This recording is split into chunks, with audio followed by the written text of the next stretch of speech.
بسم اللہ الرحمن الرحیم۔ میں اپنی بیوی کی قبر پر روزانہ فاتحہ پڑھنے جاتا تو دیکھتا کہ 5 مرد میری بیوی کی قبر کے پاس کھڑے ہوئے اور مجھے دیکھتے ہی چلے جاتے۔ میں نے اماں سے پوچھا تو بولی، بیٹا سچ تو یہ ہے کہ تیری بیوی کے یار ہیں وہ سب۔ مجھے فوراً سے بیوی سے گھن آنے لگی۔ اسی رات میری بیوی خواب میں آئی اور بولی، میری قبر کھول۔ آدھی رات کو میں بیوی کی قبر کھودنے گیا اور جو ہی قبر کھلی تو اندر جھانکتے ہی پاؤں تلے سے زمین نکل گئی۔ میری بیوی کو مرے ہوئے آج 10واں دن تھا۔ میں اپنی بیوی کی قبر پر روزانہ فاتحہ پڑھنے جاتا تھا۔ میری بیوی بہت نیک اور بہت اچھی، وہ ایک سمجھدار خاتون تھی۔ ایک دن اچانک اس کی موت ہو گئی۔ آج بھی میں اس کی قبر پر فاتحہ پڑھنے آیا تو دیکھا کہ 5 مرد میری بیوی کی قبر کے پاس کھڑے ہیں اور مجھے دیکھتے ہی وہ وہاں سے چلے گئے۔ مجھے بہت تعجب ہوا کہ یہ کون لوگ ہیں اور میری بیوی کی قبر پر کیا کر رہے ہیں۔ خیر، پھر اکثر ایسا ہونے لگا۔ روزانہ میری بیوی کی قبر کے پاس مرد کھڑے ہوتے اور مجھے دیکھتے ہی چلے جاتے۔ میں نے اماں سے پوچھا تو بولی، بیٹا سچ تو یہ ہے کہ تیری بیوی کے یار ہیں وہ سب روز اس کی قبر پر آ کر افسوس کرتے ہیں۔ تیری بیوی بہت بد کردار تھی۔ میں نے تجھے اس لیے نہیں بتایا کہ تیرا گھر نہ خراب ہو۔ مجھے فوراً سے بیوی سے گھن آنے لگی۔ اسی رات میری بیوی خواب میں آئی اور بولی، میری قبر کھولو۔ آدھی رات کو میں بیوی کی قبر کھودنے گیا اور جو ہی قبر کھلی تو اندر جھانکتے ہی پاؤں تلے سے زمین نکل گئی۔ دوستو، کہانی کو آگے بڑھانے سے پہلے آپ سے ریکویسٹ ہے کہ ہمارے چینل کو سبسکرائب کر لیجئے۔ ویڈیو پسند آئے تو اسے لائک کیجئے۔ میرا نام اسد ہے اور میری عمر 32 سال ہے۔ میں کراچی کا رہائشی ہوں، لیکن کام کی وجہ سے اکثر گھر سے بلکہ کراچی سے باہر رہتا ہوں۔ دراصل میں ایک فوجی ہوں اور آپ جانتے ہی ہیں کہ فوجیوں کے گھر میں رہنا کم ہی نصیب ہوتا ہے۔ والد محترم کا انتقال 16 سال کی عمر میں ہی ہو گیا تھا۔ ماں نے بہت محنت کی اور میں FA کے بعد فوج میں بھرتی ہو گیا۔ حالانکہ میرا فوج میں جانے کا کوئی دل نہ تھا، کیونکہ میرے جانے سے پیچھے ماں اکیلی ہو جاتی، لیکن ماں نے مجھے اپنی قسم دے کر بھیج دیا۔ 4 سال کی طویل ٹریننگ کے بعد گھر آیا تو ماں نے منگنی کر دی اور پھر میں واپس چلا گیا۔ اگلے 2 سال بعد چھٹیوں پر آیا تو ماں کا اکیلا پن دیکھ کر واپس جانے کا دل ہی نہیں کیا۔ اماں کو جب پتہ چلا کہ میں واپس نہیں جا رہا تو اس نے کہا کہ شادی کر لو، اس طرح میرے پاس تمہاری دلہن آ جائے گی، پھر میں اکیلی نہیں رہوں گی۔ وہ دونوں تھیں تو عورتیں ہی، لیکن اماں نے مجھے منا ہی لیا۔ میری بیوی بہت نیک، اچھی اور پارسا تھی اور بہت خدمت گزار تھی۔ میری اماں کا بہت خیال رکھتی۔ وہ بہت جلد ان سے گھل مل گئی۔ میں بھی اب اماں کی طرف سے کچھ مطمئن ہو گیا تھا۔ خیر، دن گزرتے گئے اور میری روانگی کا وقت آن پہنچا۔ میں نے اپنی شریک حیات کو اماں کا خاص خیال رکھنے کی تاکید کی، حالانکہ اس کی ضرورت نہ تھی۔ اس نے کبھی شکایت کا موقع نہ دیا تھا، لیکن اماں میرے لیے بہت خاص تھیں۔ ابا کے شہید ہونے کے بعد انہوں نے مجھے ماں اور باپ دونوں کا پیار دیا۔ کبھی مجھے یہ محسوس نہ ہونے دیا کہ میں یتیم ہوں۔ میری ماں بہت اچھی تھی۔ سوسائٹی میں سب اسے بہت پسند کرتے تھے اور اسے سب اماں بھی بلاتے تھے۔ جس دن میں جانے لگا تو جیسے ہی دروازے سے باہر نکلا تو دیکھا تو آگے 2 خواتین کھڑی ہیں۔ انہوں نے اپنے چہرے نامحسوس طریقے سے چھپائے ہوئے تھے۔ مجھے دیکھ کر وہ ایک دم بوکھلا گئیں اور ایک دوسرے سے کہنے لگی کہ چل چل یہاں سے چل، ہمیں آج یہاں نہیں آنا تھا۔ میں نہ سمجھی سے ان کی طرف دیکھ رہا تھا کہ ان میں سے ایک بولی کہ معاف کر دو بیٹا، ہم شاید غلط پتے پر آ گئے ہیں، ہم چلتے ہیں۔ میں حیرانگی سے ان کی طرف دیکھ رہا تھا۔ وہ کچھ مشکوک سی لگ رہی تھی۔ ایک نے اپنے بازو میں کوئی پوٹلی رکھی ہوئی تھی، جانے اس میں کیا تھا۔ میں نے حیرت سے سر جھٹکا۔ مجھے اس قسم کے لوگوں سے شدید نفرت تھی۔ میں نے ایک نظر مڑ کر دروازے کے ساتھ لگی اماں کے نام کی نیم پلیٹ دیکھی، جس پر اماں کا نام بڑی آب و تاب سے واضح طور پر جگمگا رہا تھا۔ میں نے دل ہی دل میں کہا، کوئی اندھا ہی ہوگا جو اس سب کے باوجود دروازہ کھٹکھٹا کر کہے گا کہ غلط پتے پر آ گئے۔ مجھے احساس ہوا کہ میں کافی دیر سے یہاں کھڑا ہوں، مجھے دیر ہو رہی ہے۔ میں جلدی سے دروازہ بند کر وہاں سے نکل آیا اور ساتھیوں سے ملا اور ڈیوٹی پر جانے کے لیے نکل پڑے۔ اس بار ہماری ڈیوٹی واغہ بارڈر کے پاس لگائی گئی تھی۔ دن گزرتے جا رہے تھے۔ میں بھی چونکہ جگہ قریب تھی تو مہینہ میں 1-2 دن کے لیے چھٹی آ جاتا۔ آج کل ملک کے حالات بہت اچھے تھے، اس لیے چھٹی بھی مل جاتی تھی۔ اب میں بہت پرسکون تھا۔ میری بیوی میرے گھر اور میری ماں کو بہت اچھی طرح سنبھال رہی تھی۔ کبھی کبھی مجھے اس پر بے حد فخر ہوتا۔ وہ میری امیدوں پر پورا اتری تھی، ورنہ شادی سے پہلے میرے دل میں ڈر تھا کہ پتہ نہیں لڑکی کیسی ہوگی، میری ماں کا خیال رکھے گی کہ نہیں، کیونکہ آج کل کی لڑکیاں ساس اور سسر کو کم ہی پوچھتی ہیں، بس گھر پر حکمرانی جما کر ساس سسر کو کنارے لگا دیتی ہیں۔ لیکن میری بیوی نے میرے سارے خدشات غلط ثابت کر دیے تھے۔ اس نے پہلے دن ہی میری ماں کو اپنی ماں مان لیا تھا، بلکہ ان کو بیٹی بن کر دکھایا بھی تھا۔ محلے کی عورتیں جب دیکھنے آئیں تو انہوں نے کہا، بہن تجھے تیرے کام کی وجہ سے اتنی اچھی بہو ملی ہے، ورنہ آج کل بہویں کہاں ساس کو منہ لگاتی ہیں۔ خیر دن گزرتے جا رہے تھے، میں گھر فون کر کے خیر خیریت معلوم کرتا رہتا۔ اس دن بھی جب میں نے فون کیا تو اس کی بہت گھبرائی ہوئی آواز آئی۔ وہ شاید رو رہی تھی اور بہت خوفزدہ بھی لگ رہی تھی۔ میں نے اس سے پوچھا کہ کیا ہوا ہے، کیوں رو رہی ہو؟ سب ٹھیک ہے نا؟ اماں کیسی ہیں، کدھر ہیں، میری بات کرواؤ۔ تو آگے سے اس نے جو کہا اسے سن کر میرے پاؤں تلے سے زمین نکل گئی۔ مجھے ایسا لگا جیسے میرا دل بند ہو گیا ہو۔ مجھے کچھ سمجھ نہیں آ رہی تھی کہ کیا ہو رہا ہے۔ میرے کانوں میں بس اس کی ہی آواز گونج رہی تھی کہ اماں نہیں مل رہی، پتہ نہیں کہاں چلی گئی ہیں۔ میں کل سے انہیں ہر جگہ ڈھونڈ چکی ہوں، لیکن ان کا کوئی پتہ نہیں لگ رہا۔ میں نے اس سے کہا کہ تم کہاں تھی؟ تم نے انہیں کہیں جانے ہی کیوں دیا؟ تم نے اتنی لاپرواہی کیوں کی؟ تو اس نے کہا کہ کل کچھ عورتیں آئی تھیں، وہ بہت گھبرائی ہوئی تھیں۔ وہ آئیں تو اماں ان کے ساتھ جانے کو تیار ہو گئی۔ میں نے پوچھا تو اماں نے کہا کہ تم دروازہ بند کر لو، میں 1 گھنٹے تک آ جاؤں گی۔ میں نے پوچھا کہ آپ جا کدھر رہی ہیں؟ تو انہوں نے کوئی جواب نہ دیا۔ وہ بہت جلدی میں تھیں اور چلی گئیں۔ میں نے 2 گھنٹے ان کا انتظار کیا، وہ نہیں آئی۔ پھر میں نے محلے کے ہر گھر میں جا کر پوچھا ہے، لیکن سب لا علم ہے۔ میں نے آپ کو کال کرنے کی بہت کوشش کی، لیکن آپ کا نمبر بند تھا۔ میں نے کہا کہ اچھا تم حوصلہ رکھو اور مجھے یہ بتاؤ کہ اماں اس سے پہلے بھی کبھی کہیں گئی ہیں یا کل ہی؟ کیونکہ میرے ذہن میں یہ تھا کہ تنہائی کی وجہ سے اکثر اماں سوسائٹی میں سب کے گھر آتی جاتی رہتی تھی، تو ہو سکتا ہے کہ وہیں کہیں گئی ہوں۔ لیکن پھر بھی پریشان کن بات یہ تھی کہ وہ رات کو کبھی کہیں نہیں رکتی تھی۔ میری بیوی نے بھی یہی بات کہی کہ سوسائٹی میں سب اماں سے بہت محبت کرتے ہیں تو انہیں اپنے گھر بلاتے رہتے ہیں، لیکن اماں رات کو کبھی گھر سے باہر نہیں گئی۔ میں نے اسے کہا کہ تم پریشان نہ ہو، میں آنے کی کوشش کرتا ہوں۔ تم تب تک سوسائٹی میں کسی سے پوچھو، ہو سکتا ہے کسی کو کچھ پتا ہو۔ اس نے جی ٹھیک ہے کہہ کر فون بند کر دیا۔ میں نے اسے تو تسلی دے دی تھی، لیکن حقیقتاً میں خود بہت پریشان تھا اور اوپر سے چھٹی کا بھی مشکل تھا، کیونکہ میں ابھی 15 دن پہلے گھر سے ہو کر آیا تھا۔ ابھی مجھے بمشکل آدھا گھنٹہ ہی ہوا تھا کہ میرا فون پھر سے بجنے لگا۔ دیکھا تو میری بیوی کی کال تھی۔ میں نے 1 لمحے کی دیر کیے بغیر کال اٹھائی تو آگے سے میری بیوی نے کہا کہ اسد اماں آ گئی ہیں۔ میں نے سکون کا سانس خارج کیا اور کہا کہ کیسی ہیں، کہاں تھی وہ، بات کرواؤ میری۔ اس نے فون اماں کو دیا تو میں نے اماں کو سلام کیا اور پوچھا کہ اماں کیسی ہیں، آپ کدھر چلی گئی تھی یوں بنا بتائے؟ تو اماں نے کہا کہ اسد بیٹا تو پریشان نہ ہو، میں ٹھیک ہوں، اس میں عقل ہی نہیں ہے، میں ہی تجھے پریشان کر دیا۔ میں نے کہا آپ تھیں کہاں، 2 دن تک پریشانی تو ہوتی ہے نا؟ تو اماں نے کہا کہ بیٹا میری ایک سہیلی تھی، وہ بہت بیمار تھی، مجھ سے ملنا چاہتی تھی، تو اس کی بیٹیاں مجھے بلانے آ گئی۔ اس کی حالت تشویشناک تھی تو میں جلدی میں بہو کو بنا بتائے نکل گئی، کیونکہ مجھے یہی لگا تھا کہ میں گھنٹے تک آ جاؤں گی، لیکن وہاں جا کر پتہ چلا کہ انہوں نے اپنی رہائش تبدیل کر لی ہے۔ وہاں جانے میں ہی صرف 4 گھنٹے لگ گئے، رات پڑ گئی تھی تو کسی نے آنے نہ دیا۔ سوچا صبح سویرے نکل آؤں گی، لیکن وہ بیچاری صبح چل بسی۔ اماں یہ کہتے ہوئے رو پڑی، پھر کہا کہ مجھے بہو کی بہت فکر تھی، لیکن مجبوری بھی تھی۔ لوگ کیا کہتے کہ میت ابھی پڑی ہوئی ہے اور بچپن کی سہیلی چل پڑی۔ جیسے ہی اس کی تدفین ہوئی میں فوراً آ گئی۔ میں نے شکر کیا کہ اماں ٹھیک تھی۔ میں نے کہا اچھا امی آرام کریں، آپ تھک گئی ہوں گی، میں صبح فون کروں گا۔ دن گزرتے جا رہے تھے، لیکن ساتھ ساتھ میری پریشانی بھی۔ اماں اب اکثر گھر سے غائب رہنے لگی تھی۔ میں جب کبھی پوچھتا تو کبھی کوئی بات کبھی کوئی بات۔ ادھر ملک کے حالات بھی ناساز ہو گئے تھے۔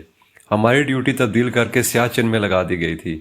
وہاں کال ملنا بھی ناممکن تھا، لیکن اگر کبھی مل بھی جاتی تو مجھے زیادہ تر یہی خبر ملتی کہ اماں آج اتنے بجے گئی، اتنے بجے آئی، کل گئی، آج آئی، کبھی کیا تو کبھی کیا۔ مجھے کچھ سمجھ نہیں آ رہی تھی کہ آخر اماں کو ہو کیا گیا ہے۔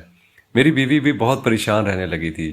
یہ پریشانیاں وقتی نہیں تھی، اب تو جیسے ہمارے گھر پر پریشانیوں نے ڈیرا ہی ڈال لیا تھا، اور اب ان کا وہاں سے جانے کا دور دور تک کوئی ارادہ نہ تھا۔ ماں کی روٹین سے میری بیوی روز بروز الجھتی جا رہی تھی۔ ایک دن مجھے اس کی کال آئی تو وہ بہت جلدی میں لگ رہی تھی۔ اس نے کہا کہ میں نے آپ کو کچھ بتانا ہے۔ میں نے کہا کہ ہاں بتاؤ۔ اس نے کہا کہ اسد وہ اتنے میں کال ڈراپ ہو گئی۔ اس کے بعد میں نے بہت کوشش کی لیکن کال نہ لگ سکی۔ خیر میں بھی ڈیوٹی پر معمور تھا اور چھٹی کے انتظار میں تھا، جو کہ ملنا ناممکن نظر آ رہا تھا۔ دن اسی طرح گزرتے جا رہے تھے۔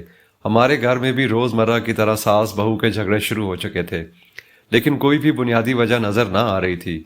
ماں سے بات کرتا تو وہ روتے ہوئے بہو کی شکایات کا دفتر کھول لیتی، اور بیوی سے بات کرتا تو اس کے پاس ساس کے خلاف پوری لسٹ ہوتی۔ میری پوری زندگی تباہ ہو کر رہ گئی تھی۔ جن دو عورتوں پر میں بھروسہ کرتا، مجھے ان پر فخر ہوتا تھا۔ ان کو ایک ساتھ اتفاق سے مل جل کر رہتے دیکھ کر میں اللہ کا شکر ادا کرتا۔ آج انہی دو عورتوں نے مجھے خدا سے شکوہ کرنے پر مجبور کر دیا تھا۔ اب مجھے یہ لگنے لگا تھا کہ میں نے شادی کر کے شاید غلط کر دیا ہے۔ اماں اکیلے ہی خوش تھی اور میری زندگی میں بھی سکون تھا۔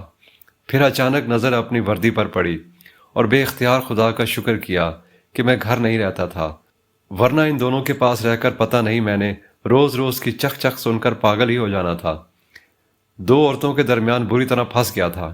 ایک طرف ماں تھی اور ایک طرف بیوی۔ نہ جانے کیوں لیکن مجھے میری بیوی کی باتیں سچی لگتی تھی، لیکن پھر دوسری طرف بھی ماں تھی۔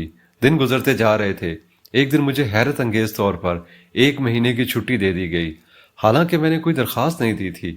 خیر میں نے اپنا سامان باندھا اور گھر کے لیے نکل پڑا۔ مجھے نہیں پتا تھا کہ گھر پہنچنے پر ایک قیامت میرا انتظار کر رہی ہے۔ ادھر میری دنیا لٹ چکی تھی اور ادھر میں مزے سے سفر انجوائے کر رہا تھا۔ میرے وہم و گمان میں بھی نہ تھا کہ یہ چھٹیاں مجھے کس لیے دی گئی ہیں۔ 2 دن کے طویل سفر کے بعد جب میں گھر پہنچا تو میرے پیروں تلے سے زمین کھسک گئی۔ 7 آسمان ایک ساتھ مجھ پر ٹوٹ پڑے۔ قیامت تو گزر چکی تھی اور میں کتنا بدنصیب شخص تھا۔ جب میں اندر داخل ہوا تو دیکھا کہ گھر کے صحن میں کچھ عورتیں بیٹھی ہوئی دانے پڑھ رہی تھی اور کچھ سپارے پڑھنے میں مشغول تھی، اور ایک طرف کچھ مرد حضرات کھانا پکانے اور پکوانے میں مصروف تھے، اور دوسری طرف دھڑا دھڑ پھل کاٹے جا رہے تھے۔ ہمارے گھر پوری سوسائٹی کے لوگ جمع تھے، لیکن ان میں مجھے اماں اور میری بیوی کہیں نظر نہ آئی۔ مجھے ایک دم کچھ غلط ہونے کا احساس ہوا۔ میں نے دل ہی دل میں کہا کہ اللہ کرے جو میں سوچ رہا ہوں وہ سب جھوٹ ہو اور یہ سب ایک خواب ہو۔ میں بھاگ کر اماں کے کمرے میں گیا تو ایک سکون کی لہر جسم میں دوڑ گئی۔ اماں جائے نماز پر بیٹھی دعا مانگ رہی تھی۔ میں فوراً اماں تک گیا، لیکن جیسے ہی ان کے چہرے پر نظر پڑی میں ایک دم خوفزدہ ہو گیا۔ اماں کی آنکھیں سوجی ہوئی تھی، جیسے وہ کافی دیر تک روتی رہی ہوں۔ اماں نے جیسے ہی مجھے دیکھا تو میرے گلے لگ کر پھوٹ پھوٹ کر رو دی، اور ان کی اگلی بات نے میرا کلیجہ چیر دیا۔ وہ زاروں قطار رو رہی تھی اور ساتھ میں کہہ رہی تھی کہ مجھے معاف کر دے بیٹا، میں تیری امانت سنبھال نہ پائی۔ ہائے میرا بیٹا لٹ گیا، ہائے اسے بھری جوانی میں روگ لگ گیا۔ ابھی تو اس نے اپنی اولاد کی خوشی بھی نہ دیکھی تھی، اللہ جانے کس کی نظر کھا گئی۔ میرے بچے کی ہنستے بستے دنیا اجڑ گئی۔ میرا بچہ اکیلا ہو گیا۔ میں حیرت کا مجسمہ بنے اماں کے گلے لگا ہوا تھا۔ جو کچھ میرے کان سن رہے تھے اس پر یقین کرنا مشکل تھا۔ میں نے بے سختہ اپنی بیوی کو آوازیں دینا شروع کر دی اور کہا کہ کہاں ہو تم، جلدی آؤ، ادھر اماں کے لیے پانی لے کر آؤ۔ میری آوازیں سن کر اماں اور زور سے رونے لگی، اور باہر کی عورتیں اٹھ کر کمرے کے دروازے میں کھڑی ہو گئی اور منہ پر ہاتھ رکھ کر رونے لگی۔ ان میں سے کوئی میری طرف افسوس سے دیکھ رہی تھی تو کوئی دکھ سے، کسی کی نظروں میں ہمدردی تھی اور کسی کی نظروں میں ترحم۔ میں نے اماں سے کہا کہ اماں تیری بہو کہاں ہے؟ یقیناً سو رہی ہوگی، اسے تو نے بہت سر پر چڑھا لیا ہے۔ اسے نہیں پتا کہ شوہر گھر آئے تو اسے پانی پوچھتے ہیں، میں اسے خود اٹھا کر لاتا ہوں۔ میں جیسے ہی اماں کے پاس سے اٹھا، اماں نے مجھے پکڑ کر چارپائی پر بٹھا لیا اور بولی کہ تجھے صدمہ لگ گیا ہے پتر، تو یہاں بیٹھ، تیری بیوی چلی گئی ہے، وہ ہمیشہ کے لیے گئی ہے، اب اسے کوئی نہیں جگا سکتا۔ تو نے اسے میرے ساتھ کے لیے چھوڑا تھا، لیکن وہ مجھ بوڑھی کو پھر اکیلا کر گئی ہے۔ اسے ذرا خیال نہیں آیا، نہ تیرا نہ میرا، کہ ہم پیچھے اکیلے کیسے رہیں۔ اب کوئی تجھے پانی نہیں پوچھے گا بیٹا، تیری بیوی مر گئی ہے، اب کبھی نہیں جاگے گی، وہ کبھی نہیں اٹھے گی۔ ماں کے الفاظ تھے یا کوئی موت کا اعلان۔ مجھے ایسا لگا جیسے کسی نے میرے کانوں میں پگھلتا سیسا ڈال دیا ہو۔ مجھے لگا کہ جیسے میرے دل کی دھڑکن رک گئی ہے۔ مجھ پر تو ظلم کے پہاڑ ٹوٹ پڑے تھے اور میں لا علم تھا۔ میری شریک حیات، میری عزیز جان بیوی مجھے 2 دن پہلے ہی چھوڑ کر جا چکی تھی، اور میں بد نصیب شخص اس کا آخری دیدار بھی نہ کر پایا تھا۔ کیسا ساتھ تھا ہمارا! میں تو اس کی میت کو کندھا بھی نہ دے سکا تھا۔ میں اماں کی گود میں سر رکھ کر بچوں کی طرح رو دیا۔ میرے حصے میں بہت بڑا خسارہ آیا تھا۔ ہمیں وردی میں دیکھ کر لوگ سوچتے ہیں کہ کتنا خوش قسمت ہے، لیکن لوگ نہیں جانتے کہ وطن کے لیے ہم لوگوں کے حصے میں کتنے بڑے بڑے خسارے آتے ہیں۔ اصل میں ہم خوش نصیب نہیں، بد نصیب ہوتے ہیں۔ خوش نصیبی صرف اس وقت ہوتی ہے جب ہمیں تابوت میں بند کر کے شہید کے طور پر لایا جاتا ہے۔ اس کے علاوہ تو ہماری زندگی بد نصیبی ہی ہوتی ہے۔ ہم اپنے عزیز از جان رشتوں کو کھو دیتے ہیں۔ ہم سے منسلک ہمارے دل و جان سے پیارے ہم سے منہ موڑ موڑ کر منو مٹی تلے جا سوچتے ہیں، لیکن ہمیں خبر نہیں ہوتی۔ ہم نہیں جانتے کہ ہمارے پیچھے ہماری غیر موجودگی میں کیا کیا ہوتا رہتا ہے۔ میں جب اپنے دل کا سارا غبار نکال کے اٹھا تو اماں نے کہا کہ مجھے معاف کر دے بیٹا، میں نے تجھ سے آخری دیدار بھی چھین لیا، لیکن میں کیا کرتی؟ جنازے کی حالت ایسی نہیں تھی کہ 2 دن رکھا جاتا، اس لیے دفنانا پڑا۔ میں اماں کی بات پر چونک پڑا اور اماں سے پوچھا کہ کیا مطلب جنازے کی حالت ایسی نہیں تھی؟ کیا ہوا تھا اسے؟ اس کی موت کیسے ہوئی؟ اماں ایک پل کو میرا سوال سن کر گڑبڑا گئی اور پھر فوراً بولی کہ وہ اس دن چھت سے کپڑے اتارنے گئی تھی۔ چھت کی ایک طرف سے ریلنگ ٹوٹی ہوئی تھی۔ وہ یہ بات جانتی تھی، لیکن پھر بھی پتہ نہیں کیسے وہ اس طرف چلی گئی۔ میں نماز پڑھ رہی تھی کہ مجھے اس کی چیخ سنائی دی، ساتھ ہی ایسا لگا کہ کوئی صحن میں آ گرا ہو۔ میں بھاگی بھاگی باہر گئی تو دیکھا کہ وہ خون میں لت پت پڑی ہے۔ پڑوس والے بھائی صاحب کی مدد سے ہسپتال لے کر گئی تو پتہ چلا کہ سر بری طرح پھٹ گیا ہے، پسلیاں اور کمر کی ہڈیاں چورو چور ہو گئی تھی۔ 20 منٹ زندہ رہی پھر جان دے دی۔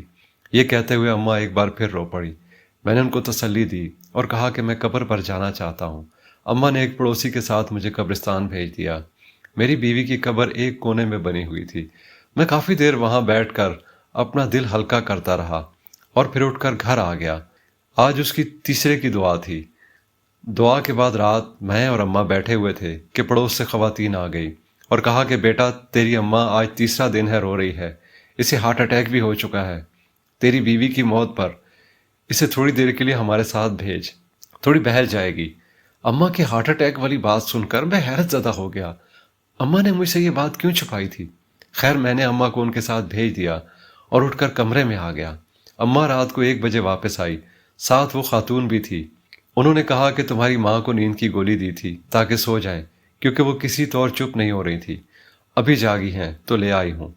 میں تو کہہ رہی تھی کہ رک جائیں ادھر ہی، لیکن انہوں نے کہا کہ میرا بیٹا اکیلا ہے۔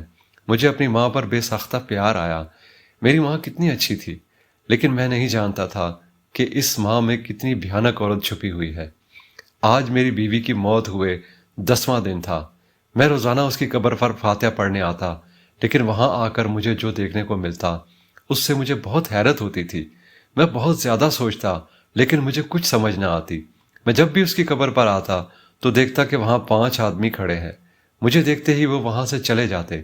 میں بڑا پریشان ہوتا کہ آخر یہ لوگ کون ہیں اور یہاں میری بیوی کی قبر پر کیوں کھڑے ہوتے ہیں۔ آج بھی میں اس کی قبر پر آیا تو دیکھا کہ وہ 5 آدمی پھر سے وہیں کھڑے ہیں اور مجھے دیکھتے وہاں سے چلے گئے ہیں۔ مجھے بہت تجسس ہوا۔ میں نے سوچا کہ اماں سے پوچھتا ہوں کہ ماجرا آخر ہے کیا۔ جب میں نے اماں سے پوچھا تو اماں نے کہا کہ بیٹا دراصل بات یہ ہے کہ وہ سب تیری بیوی کے یار تھے، اس کے مرنے کے بعد بھی انہوں نے اس کا پیچھا نہیں چھوڑا۔ میں اماں کی بات سن کر حیرت سے اماں کی طرف دیکھ رہا تھا۔ اماں نے کہا کہ یہی سچ ہے، میں نے کبھی تجھے اس لیے نہیں بتایا کہ کہیں تیرا گھر نہ اجڑ جائے، اور دوسرا اس لیے کیونکہ وہ میں نے اپنی مرضی سے بیاہ کر لائی تھی۔ اگر میں تجھے کچھ بھی بتاتی تو مجھے ہی قصوروار ٹھہراتا کہ اماں تو نے میرے لیے کیسی لڑکی لائی، لیکن اب چھپانے کا کوئی فائدہ نہیں، میں تجھ سے بہت شرمندہ ہوں۔ میں نے اماں سے کہا آپ شرمندہ نہ ہو، آپ کی کوئی غلطی نہیں ہے۔ مجھے بے ساختہ اپنی بیوی سے گھن آنے لگی اور میں اس سے شدید نفرت کرنے لگا۔ اسی رات وہ میرے خواب میں آئی اور مجھے کہنے لگی کہ میری قبر کھول کر دیکھو۔ میں حیرت سے اٹھ بیٹھا کہ یہ کیسا خواب ہے۔ وقت دیکھا تو رات کے 2 بج رہے تھے۔ میں ہمت کر کے اٹھا اور قبرستان کی طرف چل پڑا۔ وہاں جا کر جیسے ہی قبر کھولی تو اندر کا منظر دیکھ کر میرا دل کھول گیا۔ اندر ایک قبر نہیں بلکہ ایک کمرہ تھا جس میں ہلکی نیلی اور سرخ رنگ کی بتی جل رہی تھی۔ ایک دائرہ بنا ہوا تھا جس میں مختلف کھوپڑیاں اور موم بتیاں پڑی ہوئی تھی اور ایک عورت بیٹھی ان پر مسلسل کچھ پڑھ کر پھونک رہی تھی۔ اس کے بال اس کے چہرے پر پڑے تھے، اس لیے اس کا چہرہ ڈھکا ہوا تھا۔ تو میں نے آگے دیکھا تو میری آنکھیں حیرت سے پھٹنے والی ہو گئی۔ آگے میری سوسائٹی ہی کی کچھ عورتیں سر جھکائے بیٹھی ہوئی تھیں۔ میں نے حیرانگی سے دوبارہ اپنی نظریں اس کمرے میں دوڑائیں تو ایک کونے میں نظر آنے والے منظر نے میری روح کھینچ لی۔ کونے میں میری بیوی کو رسیوں کی مدد سے باندھا گیا تھا اور ایک عورت مسلسل اس کے منہ میں کچھ ڈال رہی، جسے وہ منہ بند کر کے اندر جانے سے روک رہی تھی۔ میں نے ایک دم سے فون نکالا اور پولیس کو کال کر دی۔ میں نہیں جانتا تھا کہ ابھی تو مجھ پر حیرتوں کے پہاڑ ٹوٹنے ہیں۔ نیچے والی مخلوق نہیں جانتی تھی کہ ان کے سر سے چھت اڑ چکی ہے۔ میں نے پولیس کے آنے کا انتظار کرتے ہوئے ادھر ادھر جائزہ لینا شروع کر دیا۔ بے شک میں ایک فوجی تھا، لیکن اکیلا ان پاگل عورتوں میں اترنا کسی بے وقوفی سے کم نہ تھا۔ میں چلتے چلتے قبر کے کنارے والی طرف آ گیا۔ وہاں سے نیچے جھانک کر دیکھا تو ایک اور حیرت کا جھٹکا لگا۔ وہاں سے سارا گھاس پھوس غائب تھا۔ میں نیچے اترا تو سارا معاملہ سمجھ گیا۔ اس طرف ایک خفیہ دروازہ بنایا گیا تھا جس کو دن میں لکڑیوں اور جھاڑیوں کے جھنڈ میں چھپا دیا جاتا تھا۔ میں نے سوچا کہ یہ کیا معاملہ ہے؟ میری بیوی زندہ ہے جبکہ ماں نے کہا تھا کہ وہ مر گئی ہے، اور اس کی قبر کی جگہ یہ کمرہ۔ اتنے میں پولیس آ گئی۔ ہم دروازہ کھول کر اندر گئے تو تب اندر والوں کے ہوش اڑے۔ وہ ساری عورتیں وہاں سے منہ چھپا کر بھاگنے لگی، لیکن پولیس نے سب کو پکڑ لیا۔ انسپیکٹر نے اس چہرہ چھپائی ہوئی عورت کو پکڑا تو وہ چیخنے لگی اور کہنے لگی کہ مجھے چھوڑ دو، تم مجھے جانتے نہیں ہو، میں تم سب کو بھسم کر دوں گی۔ میں اماں بھی ہوں، اماں بھی، میں ناکام نہیں ہو سکتی، صرف 2 راتیں اور اس کے بعد میں اس کی بلی دے کر امر ہو جاؤں گی۔ اس کا اشارہ میری بیوی کی طرف تھا۔ اماں بھی کے نام پر میں چونک پڑا۔ میں نے ایک دم آگے بڑھ کر اس عورت کے چہرے کے آگے سے بال ہٹائے تو میں ایک دم زلزلوں کی زد میں آ گیا۔ مجھ سے اپنے پاؤں پر کھڑا رہنا مشکل ہو گیا۔ وہ اماں بھی کوئی اور نہیں بلکہ میری ہی ماں تھی۔ میرے لیے یقین کرنا مشکل تھا کیونکہ میری ماں تو 5 وقتی نمازی اور تہجد گزار تھی۔ پھر یہ شیطانی عورت کیسے؟ پولیس ان سب کو پکڑ کر لے گئی۔ میں اپنی بیوی کے پاس گیا جو بے ہوش ہو چکی تھی۔ میں نے اسے رسیوں سے آزاد کیا اور گھر لے آیا۔ میرے ذہن میں بے تحاشا جھکڑ چل رہے تھے۔ مجھے اپنی بیوی کے ہوش میں آنے کا انتظار تھا۔ جب اسے ہوش آیا تو اس نے جو کچھ مجھے بتایا اسے سن کر میرے اوسان خطا ہو گئے۔ میری بیوی نے کہا کہ میری ساس بہت اچھی اور نیک تھی، ہر ایک کے کام آتی تھی، وہ تہجد گزار تھی، اس لیے اللہ نے ان کے ہاتھ میں شفا بھی رکھی تھی۔ وہ لوگوں کو دم ڈالتی تھی جس سے لوگوں کو شفا ملتی۔ آہستہ آہستہ سب لوگ میری ماں کے گرویدہ ہو گئے تھے۔ وہ ماں کو بدلے میں پیسے وغیرہ دینے کی کوشش کرتے تو میری ماں کہتی کہ میں تو صرف اللہ کا کلام پڑھتی ہوں اور اس کے پیسے میں کیوں لوں۔ اسی طرح جب وہ اس دن دم ڈالنے گئی تو اس بہروپیہ کافر عورت نے میری ماں کو مار دیا کیونکہ وہ کسی ایسے کی جگہ لینا چاہتی تھی جو بہت اچھی ہو، یعنی جس کی سب قدر کرتے ہوں اور وہ اس کی آڑ میں اپنا گھناؤنا کام سر انجام دے سکے۔ اس نے نہ جانے کب سے اماں پر نظر رکھی ہوئی تھی۔ اماں کی ساری عادتوں، ساری باتوں کا اسے علم تھا، اس لیے اس نے اماں کو مار کر ان کی جگہ لے لی۔ اس میں اس کے ساتھ کچھ عورتیں اور بھی ملی ہوئی تھی جو اسی سوسائٹی میں رہتی تھی۔ ایک دن جب وہ ان عورتوں سے بات کر رہی تھی تو میری بیوی نے سب سن لیا۔ اس نے مجھے بتانے کی کوشش کی لیکن رابطہ نہ ہو سکا۔ لیکن اس عورت کو پتہ چل گیا کہ میری بیوی سب جان گئی ہے۔ اس نے کہا کہ اسے راستے سے ہٹانا پڑے گا۔ وہ مجھے مارنے لگی کہ اس کے ساتھ دوسری عورت نے کہا کہ ہمیں تھوڑے دن بعد بلی کی ضرورت ہے، کیوں نہ اسی کی دے دی جائے۔ چنانچہ انہوں نے مجھے جا کر اپنے اس کمرے میں بند کر دیا اور ادھر میری موت کا ڈرامہ کیا۔ میں سب سن کر ششدر رہ گیا۔ مجھے اپنی ماں کی بہت یاد آئی۔ میں اپنی بیوی کی گود میں سر رکھ کر لیٹ گیا۔ صبح میں نے انسپیکٹر کو کال کر کے سارا معاملہ بتایا اور درخواست کی اس عورت کو پھانسی کی سزا دی جائے۔ ہمارے درمیان کب کیسے لوگ گھس آتے ہیں ہمیں کبھی پتہ ہی نہیں چلتا۔ جب تک ہماری آنکھیں کھلتی ہیں تب تک بہت دیر ہو چکی ہوتی ہے۔ دوستو، یہ تھی ہماری آج کی کہانی۔ امید ہے آپ کو کہانی پسند آئی ہوگی۔ اگر کہانی پسند آئی ہے تو اسے لائک کیجیے، ہمارے چینل کو سبسکرائب کیجیے۔ بہت شکریہ۔ اللہ حافظ۔